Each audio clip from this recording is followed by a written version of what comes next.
From the silent corners of the unconscious, from the mythic depths of forgotten temples and cosmic laws, one symbol emerges, stark, ancient, and immutable: the Black Cube.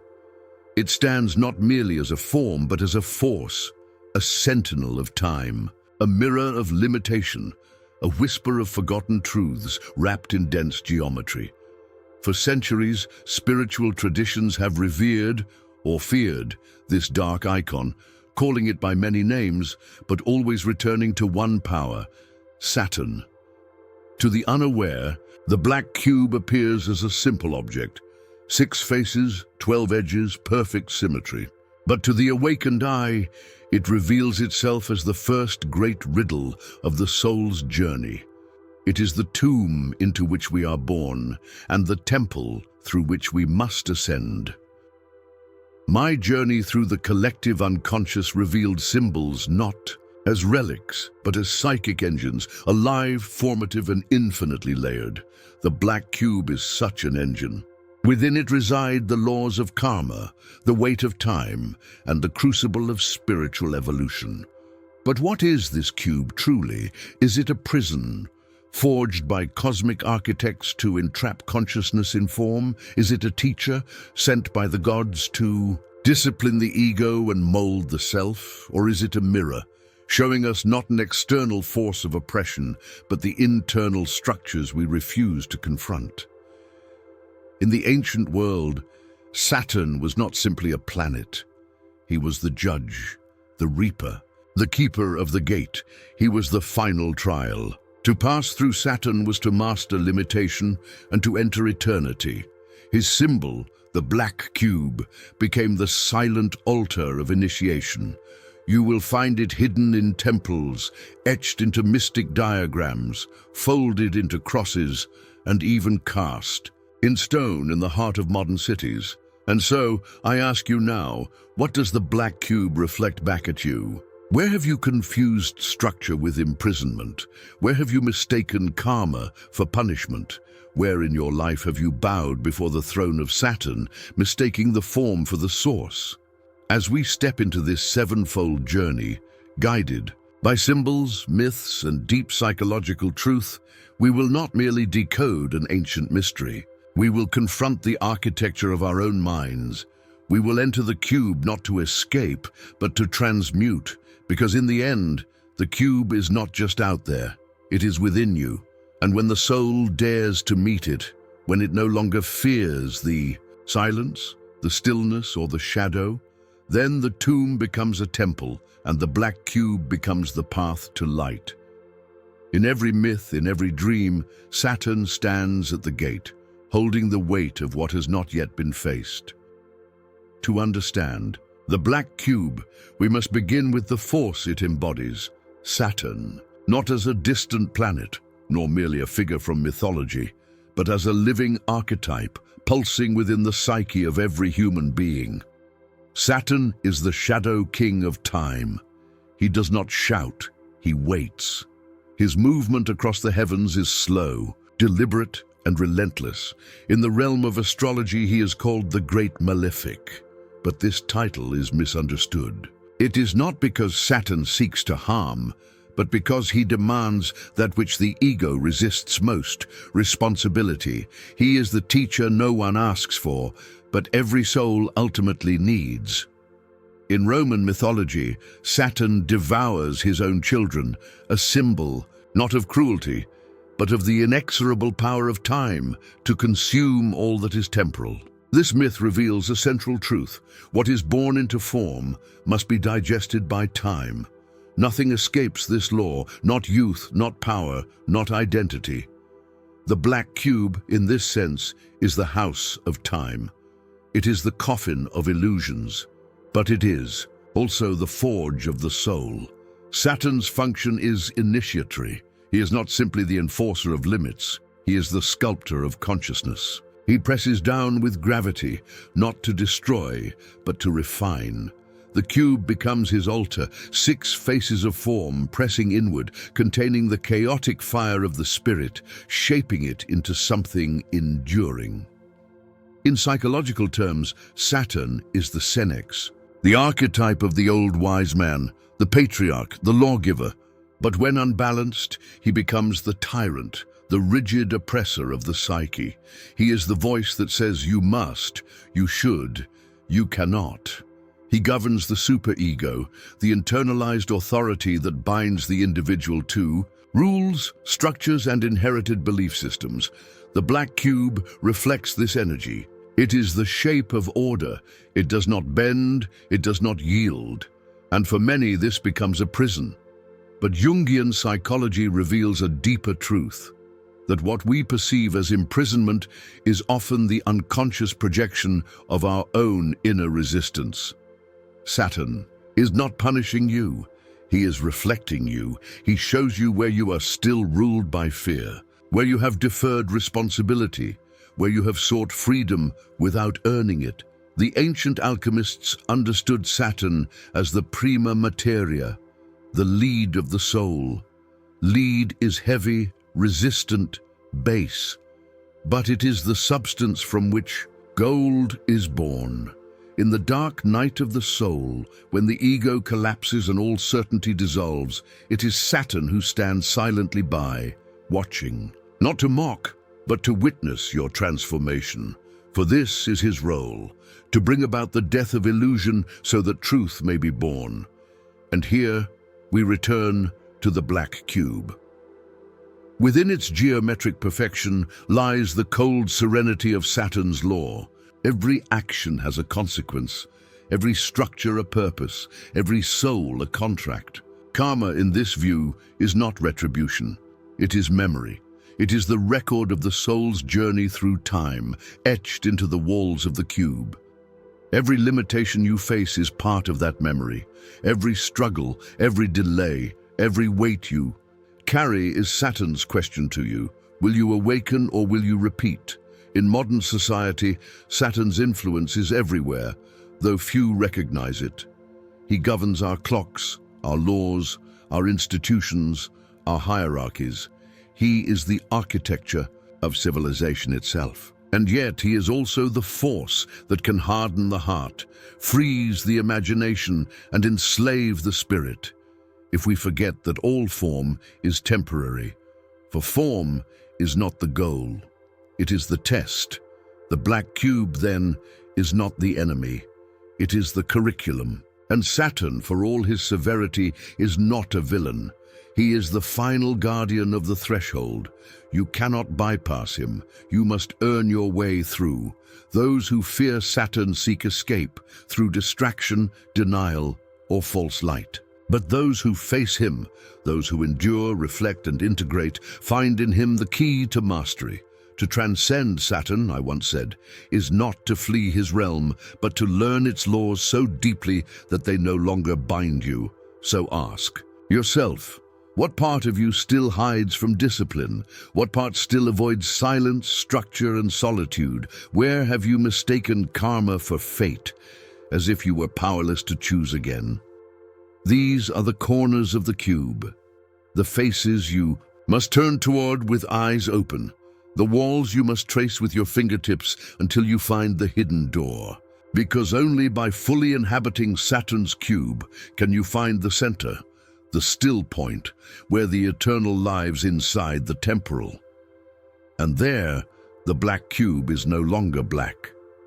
It becomes transparent.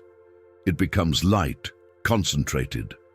It becomes the very instrument of your liberation. The unconscious does not lie. It speaks in symbols, and when it speaks of the cube, it speaks of the soul, enclosed in its own forgetting. There is a profound psychological truth in the shape of a cube. Unlike the flowing circle or the ascending triangle, the cube does not move. It is static, grounded, immutable, and yet it is this very stillness that makes it a perfect mirror. In sacred geometry, the cube represents matter, not just physical substance, but form in all its expressions, mental patterns, emotional frameworks, cultural conditioning. When we enter into incarnation, we do not merely take on a body. We step into a cube, a structure, a limitation, a story already in motion. The cube becomes the cradle of our experience, but also the box that confines it. Spirit, when entering the world of form, forgets itself. It becomes bound by space and time, by cause and effect, by identity and role. The ego, our necessary but incomplete self, is constructed within this box. And like a child born into a room with no windows, it believes the cube is all there is. But the soul remembers more. The soul dreams of freedom, of wholeness, of flight beyond the boundaries. And this dream creates friction, the inner conflict, between who we are and who we are meant to become. This is where the cube becomes not just a symbol of matter, but of psychological tension. It is the mirror of the unconscious. Every belief you hold without question is a wall. Every fear you've buried becomes a shadow in one of the corners. Every unhealed wound becomes a distortion in the structure. The cube, then, is not neutral. It reflects exactly the shape of your inner world. You do not live within the cube. The cube lives within you. This is why in dreams and visions, the black cube appears during moments of crisis, initiation, or transformation. It shows up as an overwhelming presence, massive, cold, and unyielding, or as a silent companion, watching, waiting, inviting the dreamer to step closer. Its message is always the same. See yourself. This confrontation can be terrifying because the cube does not flatter, it does not comfort. It shows the raw architecture of your psyche, the patterns you inherited, the prisons you built, the truths you avoid. And yet, the very act of seeing is the beginning of liberation. In Jungian psychology, this is the shadow encounter. The moment when the conscious ego is forced to acknowledge the repressed, the rejected, and the unloved aspects of itself. The cube in this light is not just form, it is the hidden self waiting to be recognized. It is the father you still fear, the mother you still seek approval from, the faith you abandoned, the lie you still tell. All these reside within the black cube because the cube holds what is unfinished. It is the karmic container, the storage of all that must be integrated. But integration requires descent. We must descend into the cube, like Orpheus into the underworld, not to conquer it, but to walk its edges, to name its rooms, to remember what we have forgotten. This is not a theoretical exercise. It is the essence of the individuation process, the soul's gradual journey toward wholeness. Each face of the cube becomes an archetypal lesson. One side teaches patience through delay, another teaches strength through burden, a third reveals illusion through limitation, a fourth demands honesty through solitude. A fifth tests love through rejection, a sixth calls for vision through darkness, and at the center, the invisible seventh direction, lies the soul itself, witnessing, choosing, awakening. This structure is not accidental. It is the map of transformation. The cube, when unfolded, becomes a cross. This is not mere geometry, it is a sacred metaphor. The cross is the symbol of suffering, but also of transcendence. It is the spiritual path mapped onto matter. To unfold the cube is to sacrifice the illusion of separation. It is to realize that every boundary is also a doorway, every limitation is also an initiation, and every wall can become a window if the eyes are open. In this way, the cube shifts from mirror to guide. It no longer merely reflects, it teaches. It becomes the silent master, holding you in form until you are strong enough to transcend it, but not through escape, through embodiment. True spiritual freedom is not found by fleeing the cube, but by inhabiting it fully, with consciousness. The awakened soul walks within the cube without being trapped by it. Like a lucid dreamer, they move through the dream, shaping it, not asleep within it. This is the mastery Saturn demands, to become conscious within form, to see karma not as fate, but as curriculum, To realize that the cube was never the enemy, it was the mirror, and it was always waiting for you to see what lay within. The symbols of the ancients were never ornamental. They were architectural, each shape a doorway, each proportion a prayer. In the great wisdom traditions of antiquity, geometry was not seen as merely mathematical, it was metaphysical. To draw a line, to construct a shape, was to echo the divine order of the cosmos. And within this sacred science, the cube held a place of singular mystery. It is the most stable of all three-dimensional forms, 6 faces, 12 edges, 8 corners. It holds its shape. It resists distortion. It stands unshaken, even as time and wind pass it by. But why, of all forms, did the ancients revere the cube? Because they understood its paradox. The cube is form, but also the potential to transcend form. It is both tomb and temple, and nowhere is this more powerfully expressed than in the sacred diagrams of the Kabbalah. In the Tree of Life, the 10 Sephiroth represent emanations of divine energy, flowing from the infinite into the finite. At the very bottom of this descent lies Malkuth, the kingdom. This is the realm of matter, the physical plane, the densest point in the chain of creation. It is earth, it is form, it is the cube. But Malkuth is not the end. It is the beginning of the return. Kabbalists teach that divine sparks are trapped within matter, scattered like embers within the ash of creation. The task of the initiate is to raise these sparks, to perform tikkun, the repair of the soul and the world. And this begins in the cube. To meditate upon the black cube is to contemplate the densest expression of divinity. It is to recognize that the divine did not abandon matter. It descended into it. The cube is the container of that descent. It is the vessel, the crucible.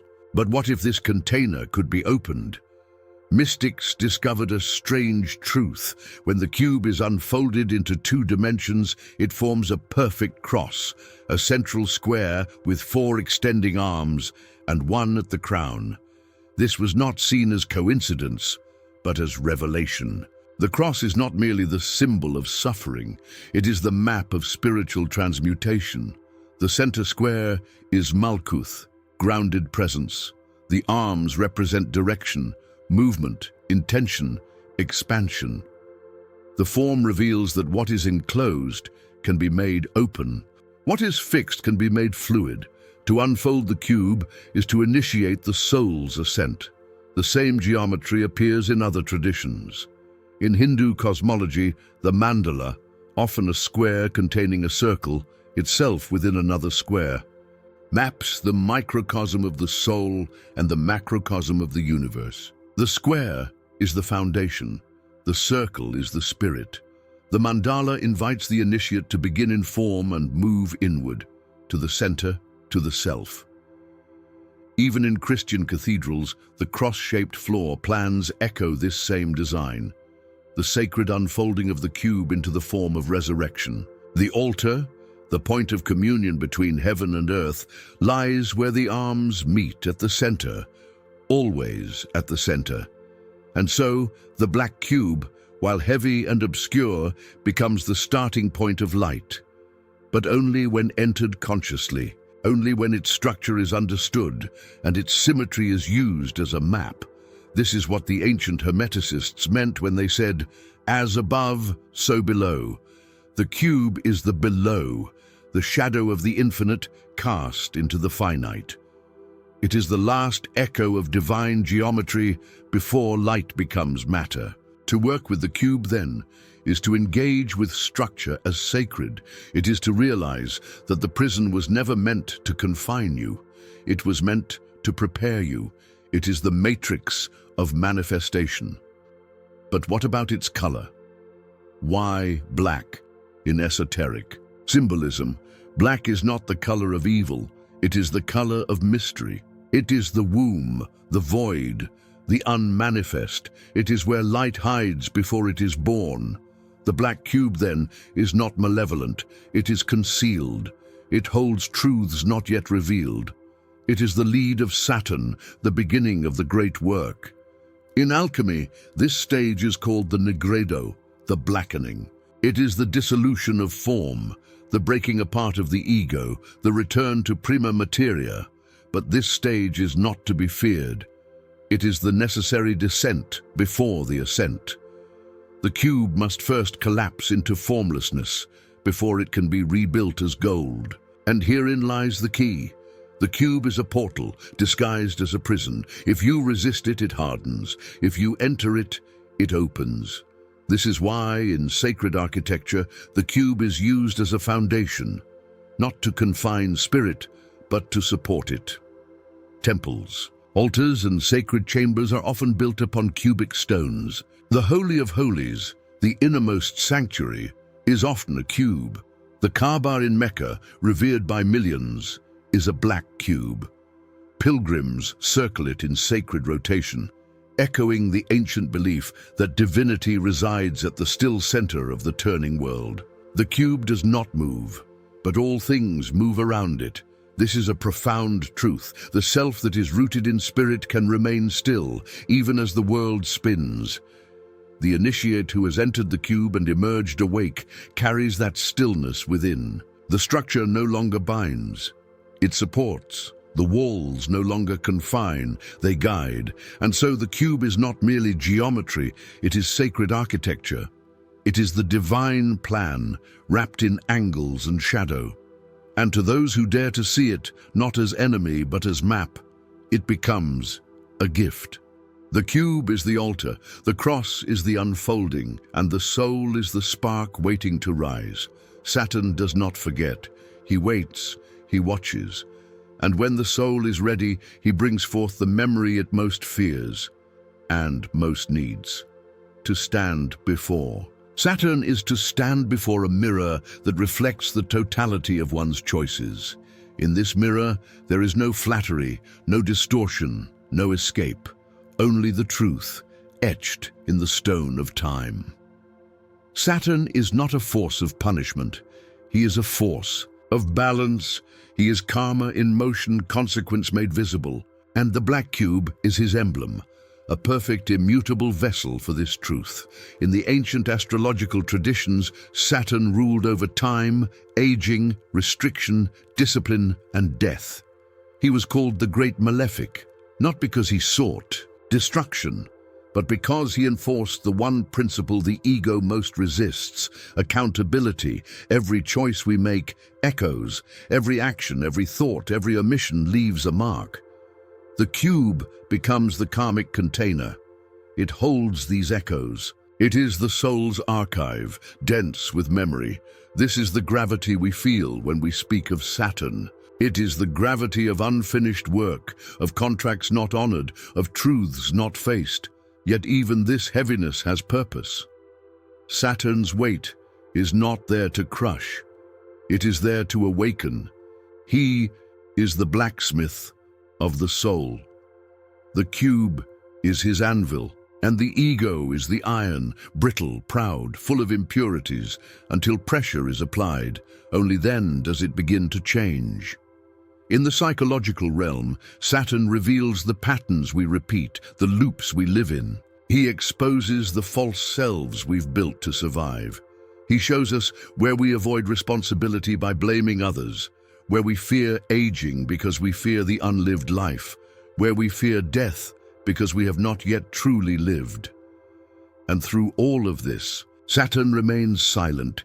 He does not instruct, he demands, he does not persuade, he waits until you are ready to meet your own reflection. This is the essence of the Saturnian shadow. It is not external. It is the part of you that has not yet integrated its experience. It is the delay in growth caused by refusal. It is the karma of forgetfulness. But there is a deeper mystery. Saturn is not only the lord of time, he is the gatekeeper of eternity. He rules the last visible planet, the outer boundary of the ancient world. Beyond him lies the invisible. He is the threshold. The black cube, in this way, is not just a tomb. It is a test. It is the final weight the soul must bear before it can cross into higher dimensions of awareness, but only if it carries nothing. That is false. This is why Saturn's trials often come in the form of loss, the loss of security, of youth, of illusions, of false identities. The cube becomes heavier as we resist these losses, as we cling. But the moment we surrender, the moment we accept the law of impermanence, the cube begins to shift. The soul does not ascend by escaping form, but by seeing through it. Saturn's great question is this: can you remain conscious in the midst of pressure? Most cannot. They flee into distraction, into fantasy, into blame. But for those who endure, who stay, who breathe through the contraction, they are transformed. This is the ancient path of the initiate. In Egypt, in Greece, in the mystery schools of old, Saturn was always present at the final gate. The initiate, stripped of all roles and identities, would enter the dark chamber, the cubic tomb, and face the silence. Not a silence of absence, but a silence so full it echoes with eternity. This was not death, it was preparation. The weight was not a punishment, it was the cocoon. In alchemy, this is known as the nigredo, the blackening. It is the stage of decomposition where the false is burned away. The cube becomes the furnace. And in that heat, the gold of the soul begins to form. This gold is not given, it is earned. It is the fruit of discipline, of reflection, of surrender. Saturn does not offer shortcuts. His path is long, deliberate, sacred, but it leads to mastery. This is why, in truth, Saturn is not the enemy of the soul. He is its ally.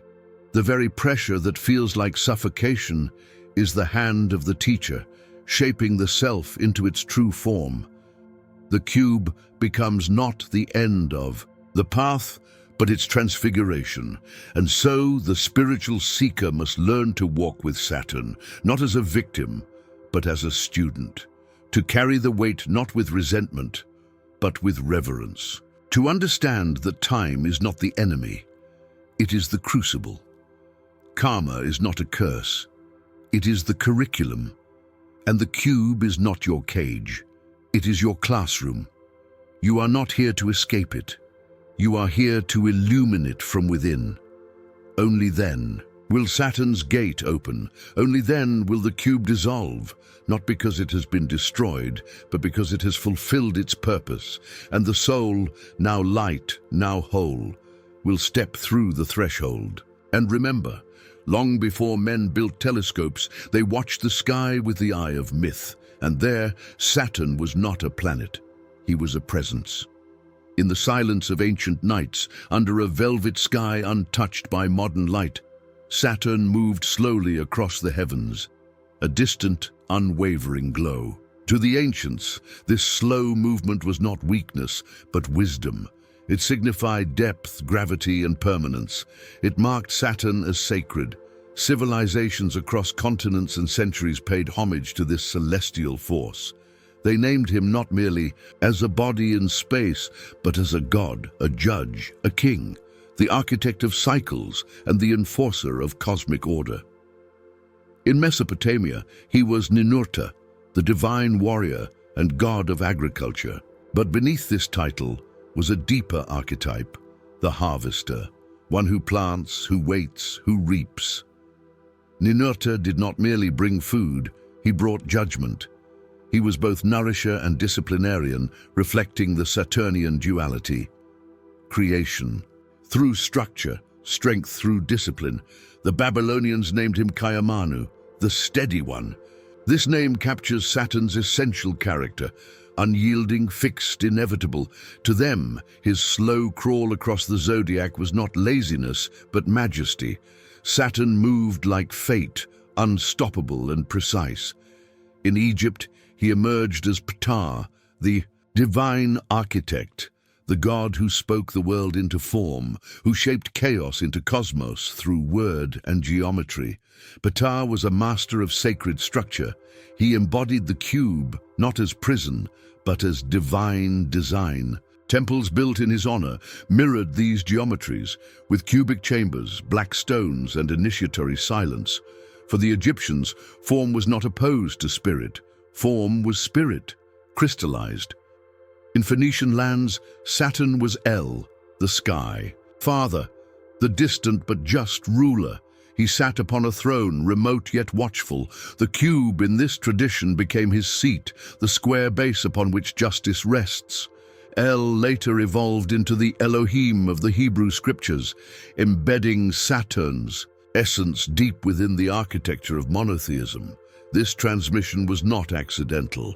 Even in Judaism, Saturn's legacy persists. The Sabbath, Saturday, was his day. It is the seventh day, the day of rest, the day when creation ceases and contemplation begins. This rest is not idleness, it is sacred pause. It is the honoring of limits. It is Saturn's breath. 2. Rest is to respect the law of cycles. To cease is to commune with the eternal. The Black Cube reappears here, not only in idea but in sacred architecture. The Ark of the Covenant, described as a box of precise dimensions, overlaid in gold, echoes Saturnian geometry. It is a container of law, of mystery, of divine presence, a cube of covenant. Later, in Islamic tradition, the Kaaba, the holiest site, manifests as a massive black cube wrapped in cloth. Pilgrims circumambulate this sacred center in ritual rhythm, echoing the movements of stars around a gravity well. Though the Kaaba's meaning is unique to Islam, its form resonates with the universal archetype, the cube as axis mundi, the still point around which the world turns. This is Saturn's essence. He is the stillness at the center of motion. He is not loud like Mars or luminous like the sun. He is silent, weighty, eternal. In Greece, Saturn became Kronos, the devourer of time.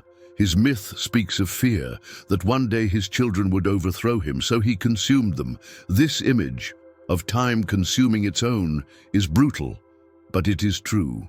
Everything born into form decays. Every moment passes, every beauty fades. This is the law of Saturn. But even Kronos was overthrown by Zeus, the god of thunder and expansion, and this too is symbolic, for Saturn is not the final truth. He is the final test before truth. He reigns until the soul is strong enough to outgrow him. The Romans retained this duality. Their Saturn ruled a golden age, a time of peace, prosperity, and order. But it was a static peace, an age without growth, without change. In their festival, Saturnalia, they reversed roles. Masters served. Slaves, chaos reigned, only to return to structure afterward. This temporary chaos was not indulgence, it was ritual inversion. A controlled rebellion, reminding all that order must be chosen, not imposed. The Black Cube in these civilizations was never just a block of stone. It was always a symbol of Saturn's throne, of divine order, of the test of incarnation. In temples, in rituals, in myths, the cube appeared as reminder that form is holy when conscious, but suffocating when blind. Saturn taught the ancients to build, not just cities, but selves, to carve lives with purpose, to align with cycles, to honor time, to carry weight. And though the names changed, the principle endured. Saturn is the architect, the cube is the blueprint, and the soul is the stone.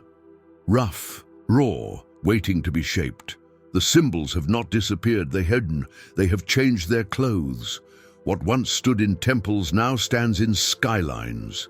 The sacred has gone incognito. We imagine ourselves modern, detached from the myths of the past, free from the superstitions of old. Yet the Black Cube has never vanished. It has simply migrated. From the sanctuaries of ancient gods to the city squares of secular power, it persists, silent, watching, unnamed, Walk through any major city and you will see it. A monolith in a plaza, a sculpture outside a bank, a corporate logo, a cube, often black, often placed with geometric precision. To the casual passerby,